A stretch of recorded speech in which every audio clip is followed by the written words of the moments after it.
Mastering the use of neither in English. Hello, learners.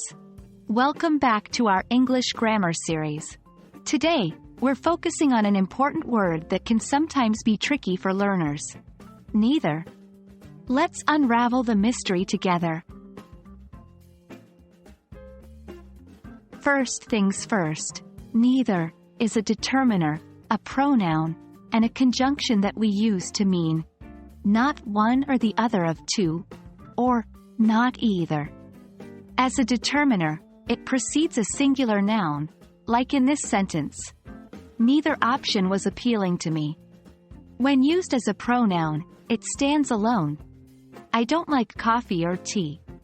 Neither is to my taste. Lastly, as a conjunction, it helps link two negative alternatives. Neither do I like coffee, nor do I like tea. Learning the use of neither becomes easier when we see it in action. Let's look at a few examples. 1. As a determiner, neither child was able to solve the puzzle. 2.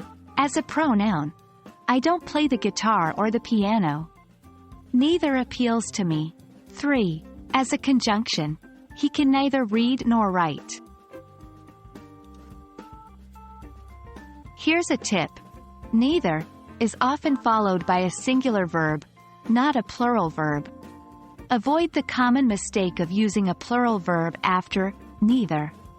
So, we say, neither of the players is available, rather than, neither of the players are available.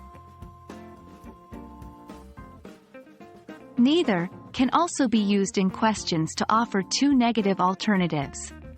For example, does he like coffee or tea? Neither. He prefers juice. And that wraps up our discussion on neither. I hope that this video has been helpful, and that you now feel more confident in using neither in your English conversations and writings. As with any new grammar point, remember that practice makes perfect. Keep practicing, keep learning, and I'll see you in our next lesson.